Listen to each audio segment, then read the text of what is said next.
itu sangat penting.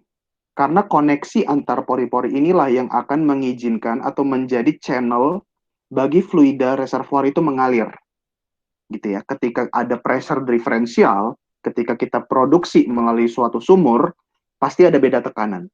Beda tekanan ini akan memicu terbentuknya atau terjadinya aliran fluida. Oke, tapi tidak akan ada aliran kalau tidak ada pori-pori yang terkoneksi, gitu ya. Yang atas akan kita sebut porosity, yang bawah akan kita sebut permeability. Tapi kita akan bahas itu nanti. Oke, di reservoir konvensional gitu ya, seperti sandstone reservoir atau karbonat reservoir, pori-pori yang connected ini itu sudah ada secara natural. Jadi dia eksis naturally gitu ya. Dan ini akan directly berhubungan dengan permeability. Jadi akan selalu ada hubungan antara porosity dan permeability untuk konvensional reservoir. Oke, tapi untuk reservoir yang unkonvensional seperti shale gitu ya, misalnya di shale gas atau di shale oil gitu, pori-pori ini tidak terkonek gitu ya. Dia tidak terkonek. Karena apa? Karena mungkin permeability-nya sangat kecil gitu ya. Memang sangat rapat seperti itu.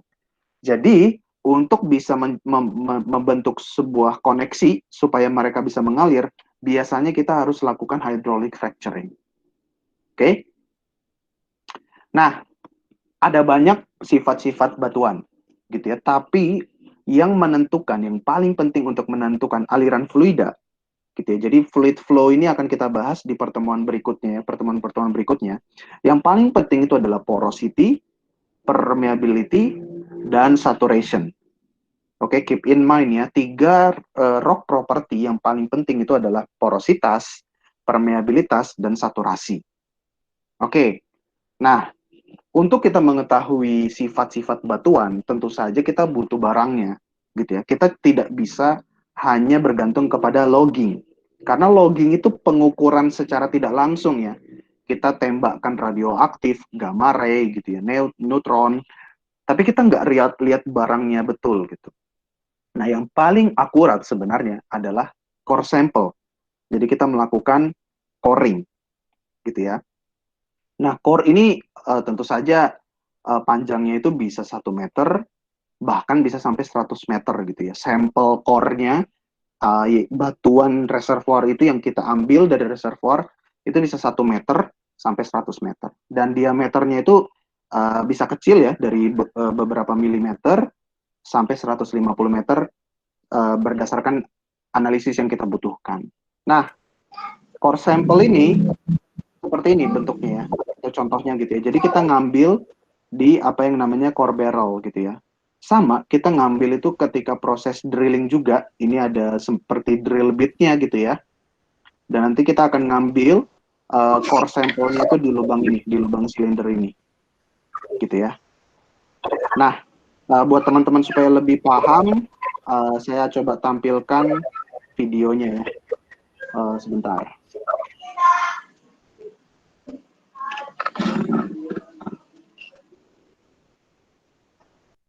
Jadi ada beberapa menit kita akan habiskan di sini. Jadi ini seperti yang saya sampaikan tadi, ini core-nya.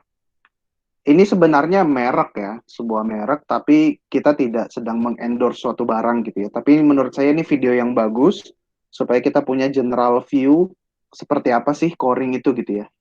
Jadi seperti ini biasa ya, di suatu daerah di onshore gitu ya, misalnya, ini rig-nya, biasanya tentu saja ya kita mengambil core ini ketika proses drilling gitu ya.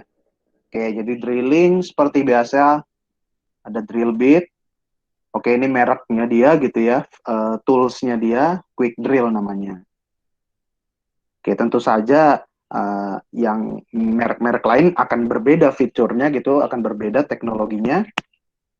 Oke, jadi buat teman-teman mungkin ada yang terskip, ini kita sedang memutar video tentang bagaimana pengambilan sampel core.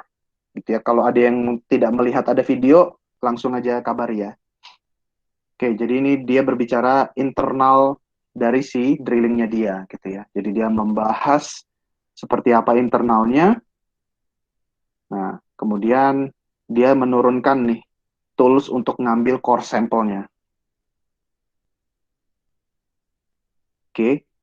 Nah, makanya dia namai quick core. Oke, ini core bitnya. Oke, sembari dia ngebor, dia ngambil core nih, yang di tengah ya. Makanya tadi saya bilang bisa 1 meter bahkan sampai 100 meter tergantung kebutuhan. Kalau reservoirnya tebal, heterogen, dia bisa ngambil 100 meter supaya dia dapat semua ketebalan gitu ya. Gitu di sini ada bearingnya gitu ya. Tapi si core tadi sudah ada di dalam gitu ya. Nah, di sini dia bilang core yang bisa diambil sampai 36 meter gitu. Mungkin reservoirnya tebal, mungkin profil di secara vertikalnya juga bervariasi, jadi dia harus ngambilnya banyak 36 meter gitu ya. Terus gitu dia melakukan, oke. Nah, seperti ini ya. Jadi dia ketika dia melanjutkan drilling, dia mengumpulkan core di sini gitu ya. Nanti core ini yang ketika kita cabut dibersihkan di atas gitu ya dan dijaga supaya tekanannya masih seperti tekanan reservoir, nanti dibawa ke laboratorium. Nah, ini yang akan dianalisis untuk propertinya, porosity, permeability, saturasi, dan lain sebagainya gitu ya. Uh, Coring itu apa namanya? Bukan proses yang murah gitu ya. Coring itu uh, sangat mahal teman-teman. Jadi nggak bisa kita lakukan sering-sering gitu ya. Jadi biasanya sumur pertama gitu ya, kita ambil core-nya, sumur-sumur eksplorasi kita ambil core-nya, terus kita lihat reservoir kita luas atau kecil. Kalau reservoirnya luas, biasanya 1 sampel coring cukup. Tapi kalau reservoirnya, kalau reservoirnya luas, itu butuh beberapa core. Tapi kalau reservoirnya kecil, ya satu aja cukup gitu ya. Seperti itu. Oke, ini kita kembali ke slide. Dari core analisis yang kita dapatkan, dari core yang kita dapatkan, kita bisa melakukan dua in general tipe analisis. Yang pertama, routine core analysis. Dari namanya rutin. Berarti ini yang simple. Dan yang selalu kita lakukan. Porositas, untuk mengukur porositas, permeability, densitas dari batuan, dan saturasi airnya seperti apa. Gitu ya.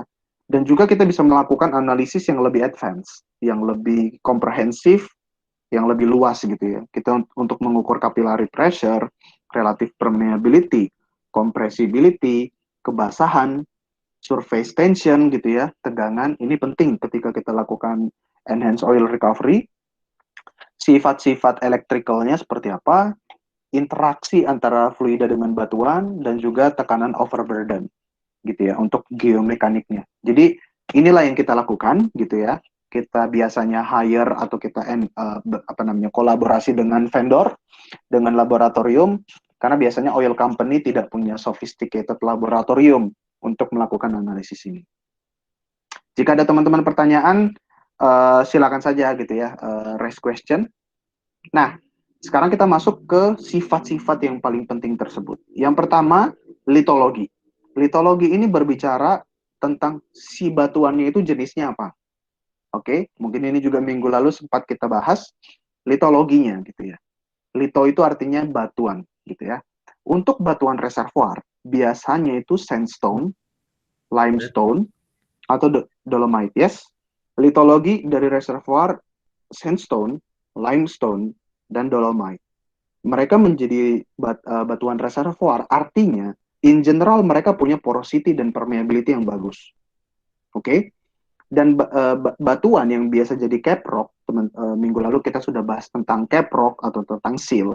Itu biasanya shale, anhydrite, dan salt. Artinya mereka punya porositas yang kecil dan permeability yang kecil, makanya mereka nggak cocok jadi reservoir. Nah, nanti ketika teman-teman sudah bekerja, biasanya kita akan pakai data log itu sering sekali gitu ya. Dan teman-teman pasti udah tahu log itu misalnya diawali dengan gamma ray. Oke? Okay? Tapi gamma ray kalau cuma garis seperti ini tidak ada meaningnya gitu ya. Harus ada deskripsinya. Dan biasanya atau sering kali atau selalu gamma ray itu digunakan untuk mengetahui litologinya. Gitu ya. Misalnya gamma ray tinggi artinya itu shale gitu ya, karena di dalam shale banyak radioactivity dan radioactivity yang tinggi akan dinilai gamma ray-nya sebagai angka yang tinggi. Dan di batuan reservoir sandstone atau limestone, gamma ray-nya akan kecil gitu ya. Makanya akan nongol dia ke kiri. Oke, jadi biasanya yang ke kiri itu batuan reservoir, probably sandstone gitu ya. Dan kita perlu tambahkan litologi kolomnya di sini supaya kita betul-betul yakin ya bahwa gamma ray sekian itu adalah sandstone gitu ya. Makanya simbolnya seperti ini gitu ya. Dan general simbol yang biasa kita pakai itu seperti yang di kiri, yang seperti batu bata warna biru ini limestone gitu ya. Seperti itu. Kalau sandstone itu titik-titik seperti ini, bisa warna orange atau bisa warna kuning. Tapi biasanya node-nya ini bisa teman-teman baca di bagian logging di header paling atas dan di paling bawah. Jadi supaya kita bisa paham. Oke, jadi litologinya itu seperti itu. Nah, jadi teman-teman ingat ya, litologi itu sifat batuan yang penting karena dia berbicara itu batuan apa? Sandstone kah, limestone kah, atau shale? Nah, kita akan bahas ke porosity. Nah, porosity itu pasti teman-teman udah paham lah ya. Very very easy. Porosity itu berbicara tentang ruangan di dalam batuan. Oke. Okay? Ya, jadi seperti ini ya. Rumus porosity adalah pore volume dibagi bulk volume. Oke, okay? Dan masing-masing tipe litologi batuan itu ada tipikal porosity-nya. Misalnya batuan diatom itu bisa 50 sampai 60% pori-pori gitu ya. Dan clean sandstone, sandstone yang bersih, tidak banyak shale-shale-nya, itu dia bisa 25 sampai 30% porosity-nya, seperti itu kira-kira. Dan kalau limestone ini uh, beda-beda gitu ya, bisa 2% saja, bisa sampai 15%, tapi saya juga sering menemukan limestone itu bisa juga sampai 20 atau bahkan 30% gitu ya. Intinya setiap tipe batuan itu punya tipikal porosity-nya. Oke. Nah, porosity itu ada primary, ada secondary. Oke. Jadi untuk yang primary atau original porosity adalah porosity yang terbentuk ketika dulu batuan itu terendapkan. Oke, jadi ketika zaman dahulu itu batuan terendapkan, batuannya terbentuk, pori-pori yang terbentuk saat itulah yang kita sebut primary atau original pori-pori, gitu ya. Dan biasanya dia homogen di satu titik dengan titik yang lain itu sama pori-porinya gitu ya atau porosity-nya. Dan di dalam sandstone reservoir, porosity itu biasanya hadir dalam bentuk intergranular gitu ya. Jadi antar granular itu disitulah porosity-nya. Tapi kalau di limestone, porositas yang original ini biasanya interkristalin atau oolitik. Tapi itu tidak semua porosity. Ada juga yang namanya secondary porosity. Secondary porosity ini adalah porosity yang terbentuk setelah batuan itu terendapkan dan ada berbagai macam proses-proses geologi berikutnya. Gitu ya. Misalnya batuannya udah jadi nih, tiba-tiba batuannya terpatahkan, terbentuk fault, terbentuk patahan. Gitu ya. Atau mengalami fracture. Ada gempa, ada tektonik apapun gitu ya, terbentuk fracture, fissure, joint gitu ya. Itu semuanya bisa merubah atau menambah secondary porosity gitu ya. Bisa juga terbentuknya fogging dan juga proses dolomitization. Ini chemical reaction yang mengubah si porositasnya gitu ya. Jadi untuk shale misalnya batuan shale itu biasanya terbentuk fracture di mana-mana seperti itu. Kalau limestone itu biasanya kita temukan fracture, slugs, dan cavities. Gitu ya. Ini semua terbentuk setelah pengendapan selesai. Gitu ya. Jadi ada berbagai macam lah peristiwa yang akhirnya mengubah si porositas batuan tersebut. Oke. Nah, porositas juga bisa kita bedakan nih teman-teman menjadi absolute porosity dan effective porosity. Absolute porosity itu adalah totalnya kita gabungin. Jadi total pore volume dibagi bulk volume. Kita tidak peduli dia terkonek atau tidak. Gitu ya. Pokoknya total dah. Kita totalin, kita bagi bulk volumenya, volume batuannya keseluruhan. Gitu ya. Itu adalah absolute porosity. Tapi ada juga effective porosity. Nah, effective porosity ini yang kita inginkan gitu ya. Karena effective porosity itu adalah pori-pori atau pore volume yang terkonek gitu ya, dibagi dengan bulk volume. Kenapa ini penting? Karena ketika pori-pori itu terkonek satu sama lain, dia membentuk channel, dia menjadi aliran atau dia menjadi lintasan bagi aliran fluida. Seperti itu ya. Misalnya nih, kita lihat ya. Misalnya ini sand grain, oke. Sand grain yang satu dengan yang lain itu akan nempel karena semen material. Biasanya semennya CaCO3, gitu ya. Nah, akan ada pori-pori yang terperangkap seperti ini. Dia akan menjadi pori-pori atau porosity yang inefektif. Dia tidak efektif. Oke, dia tidak menjadi tempat aliran terjadi, gitu ya. Atau di sini nih, dia dead end. Dia tidak menjadi aliran tempat aliran, gitu ya. Makanya kita sebut ineffective porosity yang bisa sampai 5%. Tapi ada juga porosity yang terkonek nih. Nah, gitu ya. Karena dia terkonek gitu ya, artinya dia fluida bisa mengalir melalui dia, gitu ya. Jadi kira-kira seperti itu. Pore space may be isolated due to cementation. Jadi sementasi bisa terjadi dan itu akan apa namanya? Akan mengubah pore space yang ada dalam batuan. Oke, isolated pore space doesn't contribute to recoverable fluid volume, gitu ya. Artinya ketika pore space itu terisolasi, misalnya karena sementasi dan lain sebagainya, dia nggak akan bisa berkontribusi menjadi channel bagi fluid flow, gitu ya. Tapi isolated pores ini bisa di-unlock nih, bisa dibuka ketika kita lakukan stimulasi, misalnya acidizing atau fracturing. Oke, nah porosity ini bisa dipengaruhi oleh banyak hal, misalnya bentuk grainnya seperti apa. Oke, grain ini apa? Kita ulangi lagi. Grain itu yang ini. Oke, setiap butiran batuan atau butiran pasir yang menyusun si batuan itu, itulah kita sebut grain. Oke, kita lanjut ya. Nah, porosity juga bisa dipengaruhi oleh fracturing, chemical dissolution, kompaksi, uh, grain size distribution, dan juga sementasi seperti yang saya bahas tadi. Oke, berikutnya. Nah, porosity ini apa sih manfaatnya gitu ya? Kita mengetahui porositas ini apa sih pentingnya?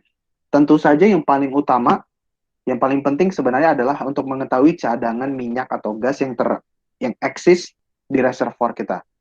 Oke, jadi si reservoir itu punya pori-pori dan pori-porinya terisi dengan fluida. Fluidanya oil atau gas dan itu yang kita hitung. Pore volume dari keseluruhan reservoir itu bisa kita hitung dari rumus ini. Gitu ya. Jadi ada koefisien 7.000 something dikali areal luas reservoir, tebal reservoir dikali porosity-nya. Oke, itulah pore volume dari reservoir kita. Satuannya volume, bisa feet cubic feet atau barel. Oke, jadi dengan mengetahui porositas, kita bisa mengetahui cadangan atau in place dari minyak atau gas yang kita punya. Gitu ya. Semakin besar pori-pori, artinya reserve kita makin besar gitu ya. Artinya tempat dia terakumulasi itu makin besar gitu ya, oil dan gas untuk nampung. Jadi seperti itu pentingnya porositas bagi reservoir seperti itu. Dan porositas ini teman-teman tidak homogen. Jadi di satu titik dia nggak akan sama dengan di titik yang lain gitu ya. Reservoir may generally show large variations in porosity vertically gitu ya. Jadi di setiap kedalaman secara vertikal gitu ya, itu apa namanya bisa bervariasi gitu ya. Di kedalaman satu dengan kedalaman berikutnya porositas itu bisa bervariasi secara vertikal gitu ya. Tapi dia tidak akan show variasi yang besar gitu paralel dengan bedding plane. Jadi apa namanya plane tempat dia mengalami pengendapan itu kan horizontal. Ya, bedding plane itu horizontal. Nah, porositas itu biasanya tidak bervariasi secara horizontal, tapi dia lebih apa namanya porositas itu bervariasi secara vertikal. Untuk kasus yang seperti ini, kita melakukan averaging secara aritmatik untuk porositasnya. Atau kita lakukan thickness weighted average porosity.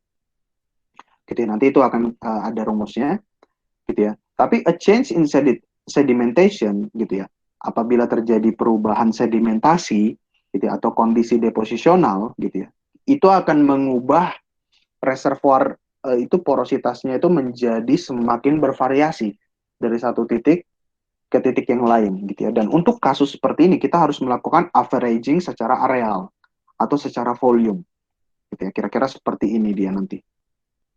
Oke.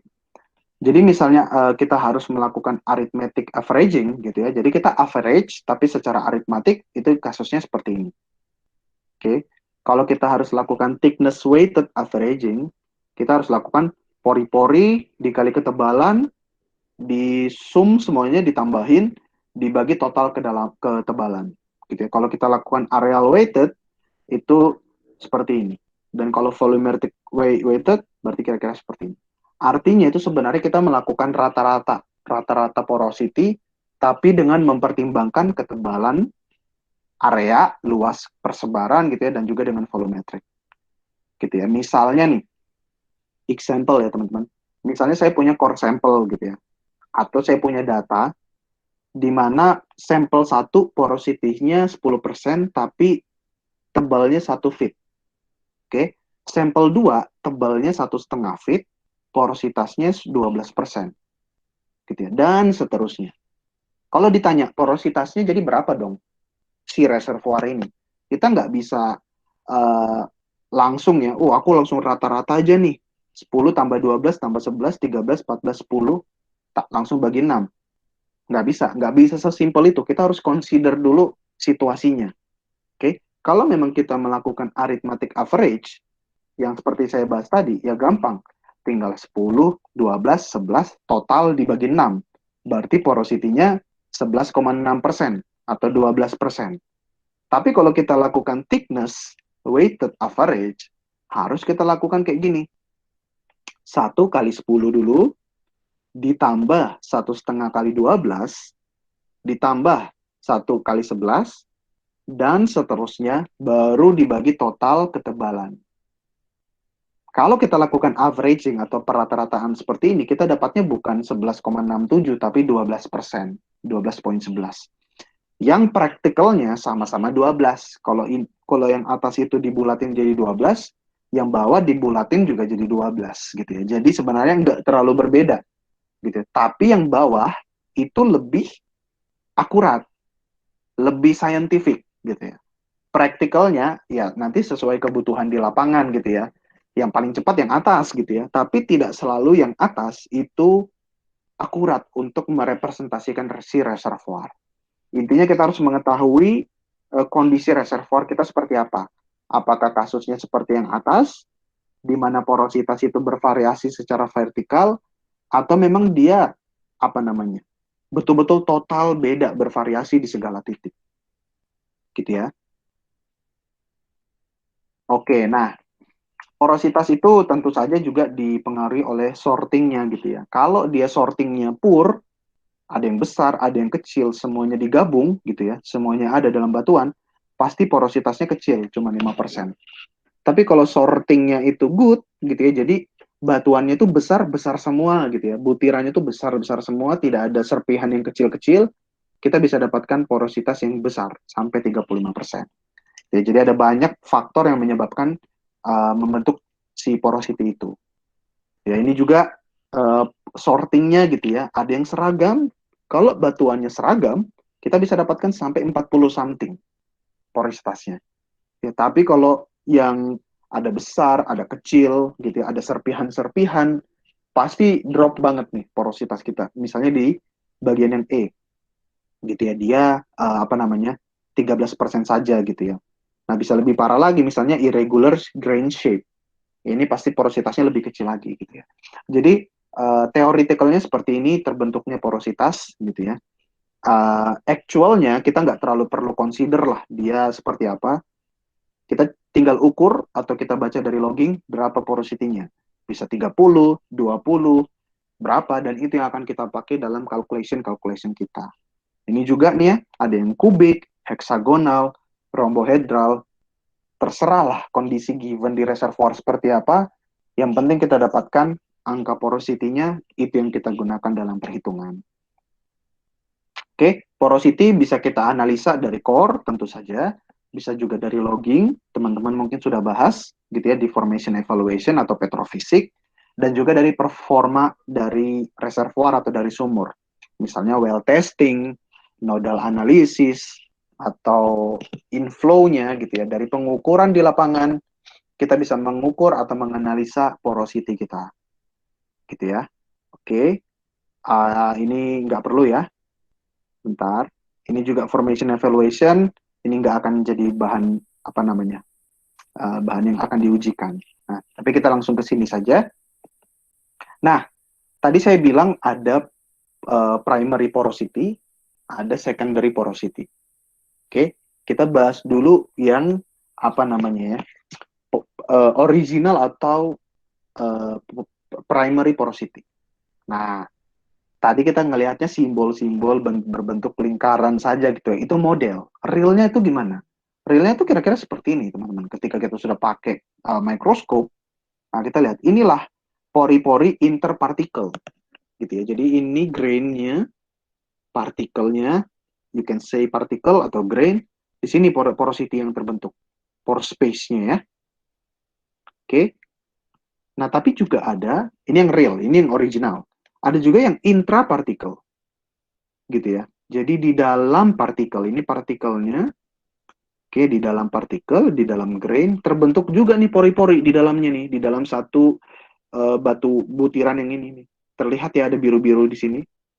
Kenapa? Maybe dia terjadi dissolve gitu. Jadi dia melarut gitu ya. Batuannya mungkin melarut karena something ya, secara kimiawi terbentuk apa namanya? Rongga-rongga pori. Nah, untuk limestone gitu ya, ada interkristalin gitu ya. Disinilah porosity-nya. Seperti itu. Ada juga fenestral, ini lebih advance lagi teman-teman petrofisik yang mungkin lebih tahu. Tapi di sini dia, porosity-nya yang di area yang warna putih. Oke. Nah, terus yang secondary bagaimana? Tadi itu mostly tadi itu adalah primary, sekarang secondary dapat dilihat nih. Ada terbentuk vag seperti ini nih. Besar sekali kan porositasnya yang warna biru ini gitu. Ada kawah, bukan kawah, ada celah gitu ya, ada cave dalam batuan kita. Atau misalnya dia terbentuk fracture nih. Misalnya fracture akibat tektonik. Pasti dia biasanya tuh kayak lebih ada strukturnya lah gitu ya, ada bentuknya nih. Terlihat fracture warna ungu. Tapi bisa juga proses pelarutan gitu ya, karena banyak hal lah, karena proses kimiawi, ada juga terbentuk dissolved fracture dengan channel-channel seperti ini. Gitu. Jadi nanti para engineer uh, bisa berdiskusi dengan geologis atau dengan petrofisik nanti ketika kalian sudah bekerja untuk mengetahui kenapa porositas saya gede banget ya gitu ya, nggak make sense nih. Nanti teman-teman petrofisik bilang, oh dia terbentuk tektonik, fracture gitu ya, atau dissolve seperti itu, atau ada fault seperti itu. Nah ini juga fagi porosity yang banyak terbentuk di karbonat gitu ya, bisa banyak sekali area-area porositasnya gitu yang warna biru seperti itu. Oke, sebelum kita bahas saturasi, ada yang mau bertanya? Pak, saya ingin bertanya, Silakan, Abdul. Pak. Silakan. Itu saya bingung, Pak. Itu apa bedanya tadi primary dan secondary tadi, Pak? Oke, bentar ya. Quick answer aja ya, karena tadi sudah Bedanya dibahas. dari primary dan secondary. Oke, thank you. Di sini dia. Nah, oke nanti bisa direview lagi di video. Primary itu terbentuk ketika pertama kali batuan mengendap. Ketika dulunya itu batuannya itu terendapkan, disitulah terbentuk porosity, itu adalah primary porosity. Dan biasanya dia homogen. Artinya value dia di satu titik sama in general dengan value di titik-titik lain. Tapi kalau secondary porosity adalah porosity yang terbentuk setelah pengendapan terjadi. Jadi batuan sudah terbentuk nih, reservoir sudah terjadi nih. Oke. Tapi bisa aja ada peristiwa-peristiwa lain, ada gempa bumi, ada peristiwa tektonik lain, ada fracturing, ada banyak hal lah gitu ya, ada fluid flow gitu ya, mungkin dalam reservoir terbentuk aliran gitu, asal mulanya dulu, dan itu akan membentuk porosity juga. Dia misalnya karena fracture, fissure, join, bugs, dolomitization gitu ya, atau bahkan sementasi, itu nanti mengubah semua porositas kita, dan itulah secondary porosity. Gitu ya, clear ya, Abdul?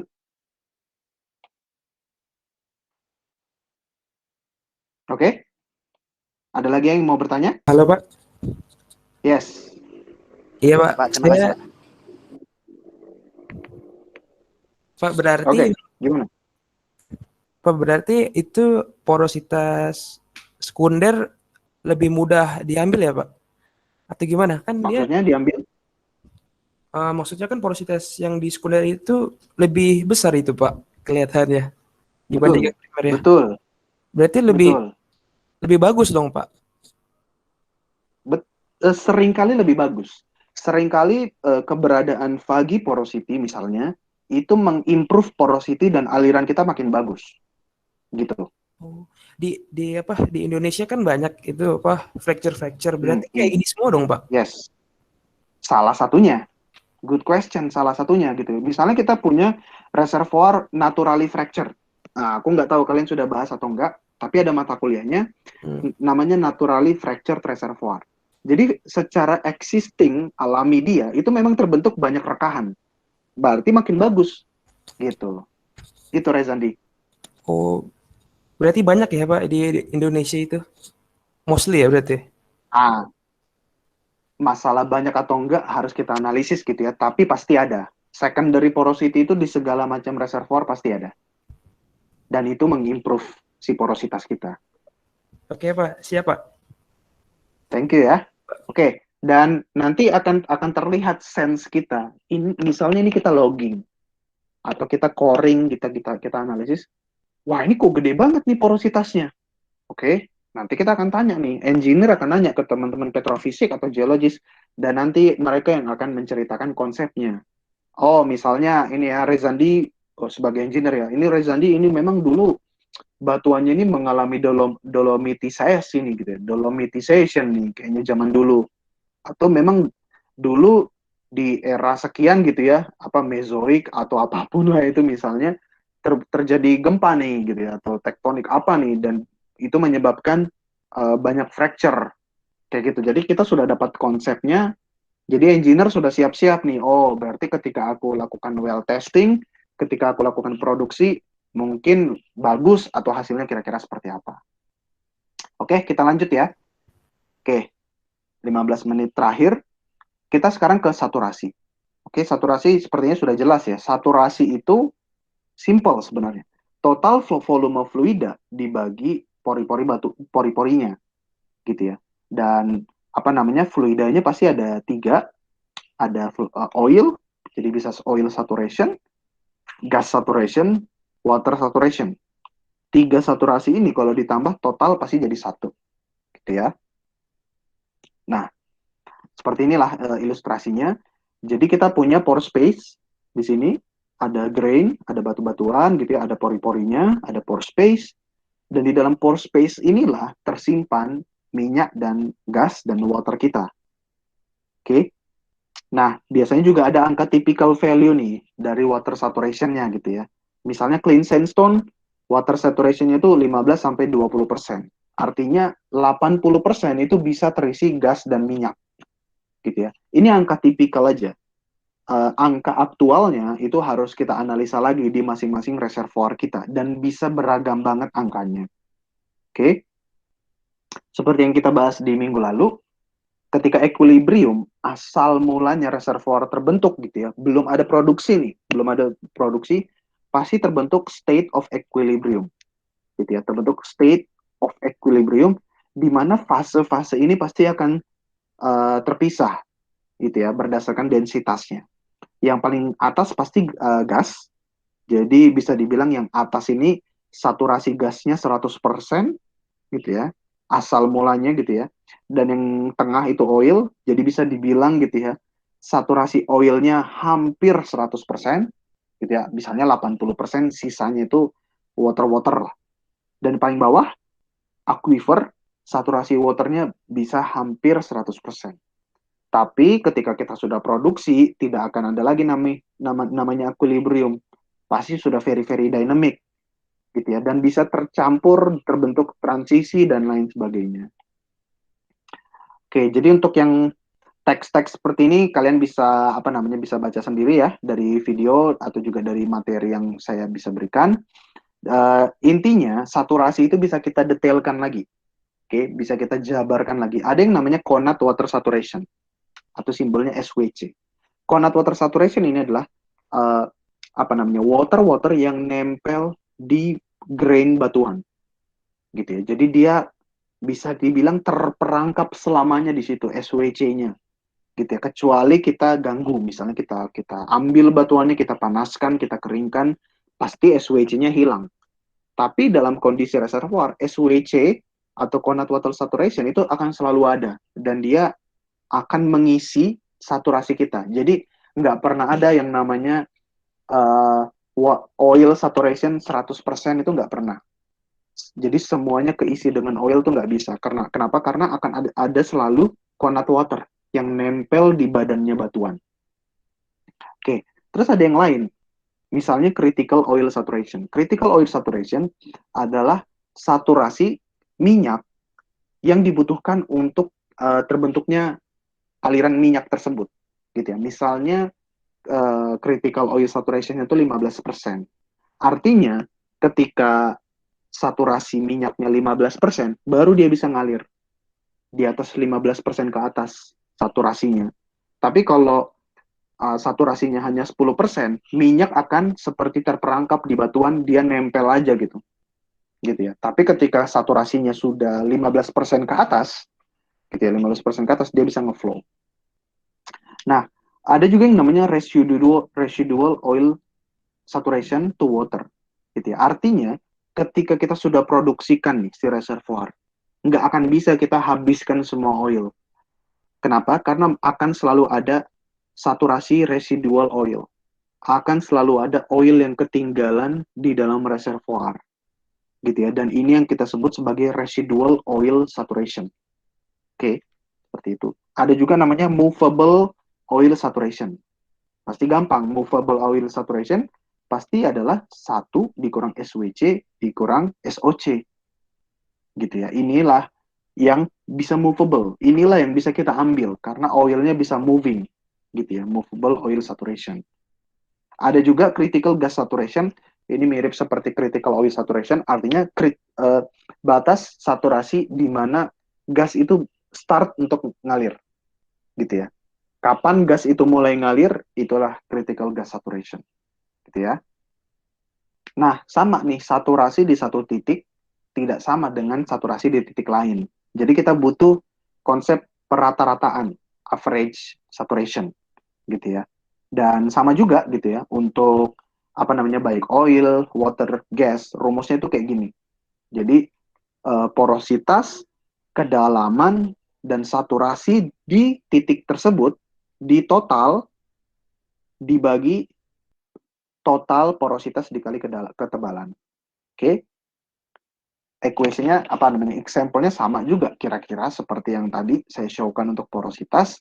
Jadi kita punya nih data core atau let's say kita punya data logging-nya dan kita bikin tabel seperti ini. Kita punya data thickness, ketebalan, dan porosity, data saturasi oil, dan saturasi Conat water saturation. Oke, kita buat datanya, kita proses gitu ya dengan calculation yang ada, dengan rumus yang simple sebenarnya, dan oke, kita dapatkan hasilnya. Oke, berapa sih saturasi oilnya? Ternyata saturasi oilnya itu 76,35%. Berarti sisa saturasi waternya tinggal 0,23.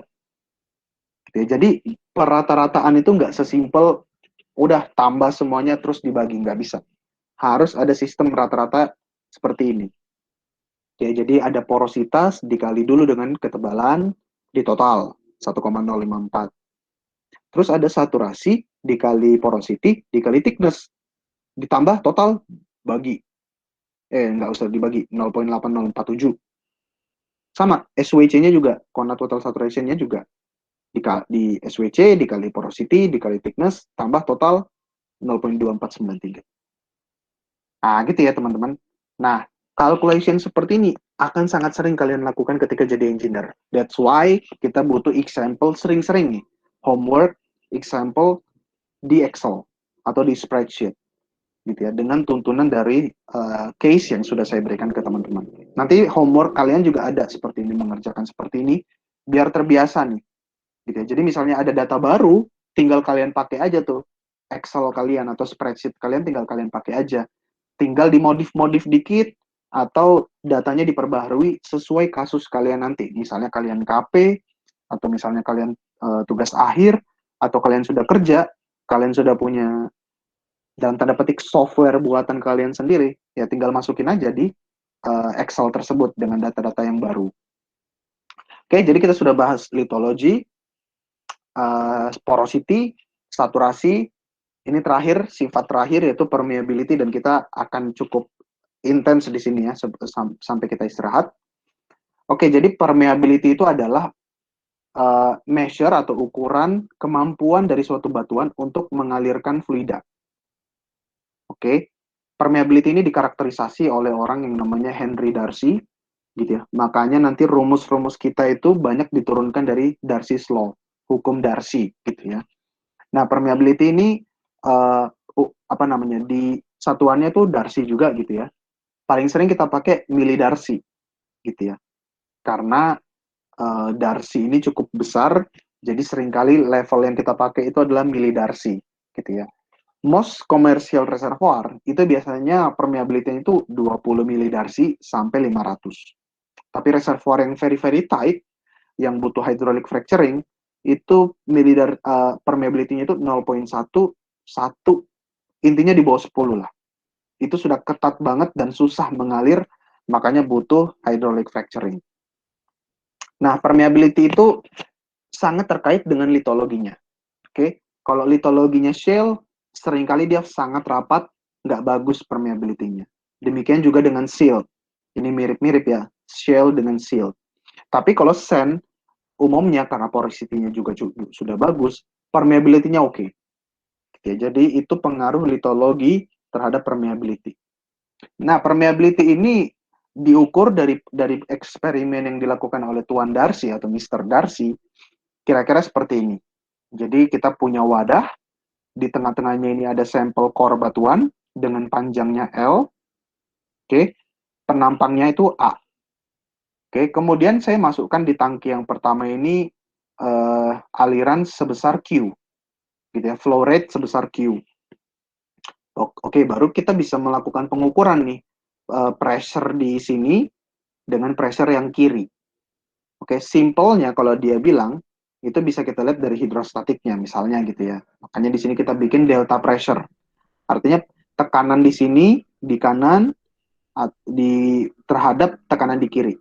Kita bisa bilang juga yang kanan ini upstream, yang kirinya itu downstream. Oke, kita alirkan, kita ukur semuanya, kita akan dapat korelasi seperti ini. Pressure drop dibagi length, dibagi panjang, sama dengan sebuah angka koefisien dikali flow rate, dikali viskositas, dibagi permeabilitas, dikali penampang. Oke, seperti itu kira-kira ya. Nah, kalau kita plot, jadi tekanan terhadap X, X-nya ini panjangnya core ini, akan ada penurunan dari tekanan hulu, tekanan upstream, sampai tekanan downstream. Pak, izin bertanya, Pak. Iya, silakan. Rozak ya? Itu min 887 itu dapat dari mana ya, Pak ya? Iya, Pak. Oke, biasanya kalau teman-teman melihat kasus seperti ini, angka koefisien ini timbul karena unit aja, karena apa namanya ya, karena satuan. Jadi biasanya kita pakai satuannya meter, dia jadi feet.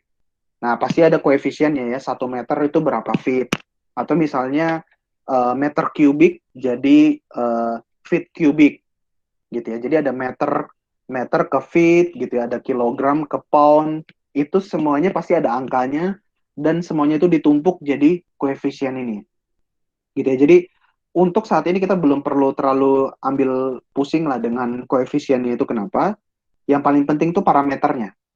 Oke, pressure drop, flow rate, Q, viscosity, dan seterusnya. Oke, thank you ya. Nah, atau representasi yang lain gitu ya. Misalnya kita punya seperti ini, kita ukur nih P1, P2, itu berarti ada pressure drop. Permeability itu simpelnya adalah laju alir dikali viskositas dikali panjang core dibagi areanya si core dikali pressure drop. Oke, tapi ini teman-teman ingat, ini itu hasil pengukuran di laboratorium yang seperti homogen nih. Permeability di satu titik dengan titik lain tuh dianggap homogen. Kira-kira homogen lah ya. Tapi reservoir kita itu kan gede dan sangat heterogen. Jadi ini akan memberikan kompleksitas, jadi nggak bisa serta-merta permeability-nya hasil analisa di laboratorium kita pakai di simulasi reservoir. Tidak bisa. Ya. Tapi ini sebuah data lah yang memberikan kita sense. Sebenarnya permeability kita di reservoir ini berapa sih gitu ya rata-rata. Sense-nya kita sudah dapat. Oke, jadi ini pengulangan aja untuk satuannya, unitnya. Jadi permeability itu Q sama dengan rumusnya seperti ini. Permeability kali area dan berikutnya gitu ya. Dan kalau kita pakai Q-nya 1 cm kubik per second, laju alirnya, luas penampangnya 1 cm persegi, viskositasnya 1 centipoise, pressure drop-nya itu 1 atm per centimeter, oke, maka permeability-nya itu adalah 1 darcy. Gitu ya. Jadi kalau teman-teman melakukan eksperimen dengan situasi seperti ini, K yang kalian peroleh adalah 1 darcy. Tapi 1 darcy ini gede banget, gitu ya. Makanya kita lebih sering pakai 1 milidarcy. 1 milidarcy adalah 1 dibagi 1000 darcy. Gitu ya. Jadi seperti itu, ini sama juga, most commercial reservoir itu permeability-nya 20 sampai 500. Tapi reservoir yang tight, yang ketat, itu 0,1 sampai 1 milidarcy. Nah, permeability itu paling akan sering berguna ketika kita analisa aliran fluida di dalam reservoir, gitu ya. Dan simpelnya aliran fluida itu seperti ini. K sama dengan permeability reservoir dikali area reservoir dibagi viskositasnya fluidanya dikali pressure drop. Oke, kalau sistemnya kayak gini, kalau A-nya ini konstan, dari kanan ke kiri konstan semua, oke, maka kita bisa lakukan integral seperti ini. Oke, silakan teman-teman mereview kembali kalkulus. Nanti kita akan memakai semua itu, kita akan banyak integral nanti di beberapa kuliah berikutnya. Tapi kalau semuanya konstan, K, A, dan mu ini konstan, dia bisa keluar dari integral. Oke, kalau Q, K, A, viscosity-nya konstan, dia bisa keluar dari integral. Jadi kita tinggal integral dl, yang di sini integral dp. Hasilnya adalah persamaan linear. Yang sangat gampang sebenarnya, laju alir sama dengan KA dikali pressure drop, gitu ya. Pressure drop P1 dikurang P2, P1 di sini dikurang P2 di sini, dibagi viskositas dikali panjangnya, lengthnya. Gitu ya teman-teman ya.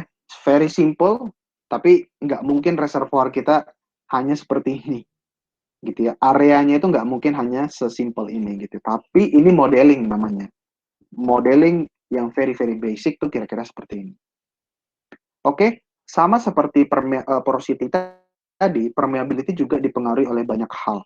Misalnya dia dipengaruhi oleh pore space distribution, grain size distribution, ukuran grain, sementasi, dan kompaksi. Misalnya dia ngepres ada kompaksi akibat beban batuan di atasnya gitu ya. Biasa terjadi gempa itu juga bisa membentuk kompaksi dan lain sebagainya. Oke, sama juga permeability itu bisa dianalisa dari coring, nanti juga dari core juga bisa kita compare dengan logging, dan juga tentu saja well testing. Gitu ya. Ketika kita alirkan nih sumurnya, kita catat nih pressure-nya, kita catat laju alirnya, kita bisa dapat si permeability-nya dari rumus-rumus yang ada. Kita akan bahas juga itu nanti. Oke, ini menit-menit terakhir ya. Jadi kira-kira seperti ini yang tadi saya sampaikan. Pastilah reservoir kita tidak uniform. Oke, tidak ada istilahnya yang seperti di kiri ini nih. Uniform semuanya gitu ya. Pasti lebih mirip yang stratified core atau yang seperti ini. Oke, jadi ini itu sebenarnya simplifikasi. Tapi kita harus melihat ada vertical permeability, ada horizontal permeability. Vertikal itu bisa kita ukur kalau kita ngambil core-nya itu seperti ini. Jadi kita punya core batuan, terus kita drill sampai di sini. Horizontal itu kita ngambil samplingnya seperti ini. Oke, jadi ini sudah 6/4. Satu pertanyaan terakhir deh kalau teman-teman ada mau bertanya. Nanti kita lanjut lagi setelah break. Ada yang ingin bertanya? Ini, Sir. Tadi kan Sir jelasin yang residu minyak kan? Yang di Yes. slide tadi. Nah, kalau misalkan itu residu minyak itu, kan kita udah tahu itu bahwasannya itu residu minyak. Nah, nantinya itu tuh yang residu minyak itu bakalan diolah lagi atau emang dibiarin di situ aja atau gimana, Sir? Makasih, Sir. Oke, thank you ya. Jadi residual oil saturation itu saturasi minyak yang akan selalu ketinggalan di dalam reservoir kita. Jadi nggak bisa dalam tanda petik ya, mau kita sedot bagaimanapun dia nggak keluar tuh si oilnya itu. Setiap batuan punya angka residual oil saturation. Kalau kita cuman pasang sumur, kita produksikan, kita water flood, oilnya akan terus nempel di situ. Dia kayak nempel teruslah ke batuan. Itulah residual oil saturation. Kecuali kita do something, misalnya dengan enhanced oil recovery. Di enhanced oil recovery kita inject chemical, entah itu surfaktan, entah itu polimer, entah kita panaskan, kita beri efek thermal, kita berikan uap gitu ya, kita panaskan, atau bahkan kita bakar, kita lakukan burning gitu ya. Dan itu akan mengubah residual oil saturation karena minyaknya itu jadi lebih dynamic dan bisa juga minyaknya kelepas dari batuan. Sampai berikutnya dia airnya terbawa ke aliran. Jadi kuncinya untuk mengubah residual oil saturation supaya kita bisa produksikan sebanyak mungkin adalah dengan lakukan enhanced oil recovery. Kalau kita nggak lakukan enhanced oil recovery, cuman produksi biasa-biasa aja, residual oil saturation itu akan selalu tertinggal dalam reservoir. Oke? Apakah clear? Oke, Sir. Makasih, Sir. Oke.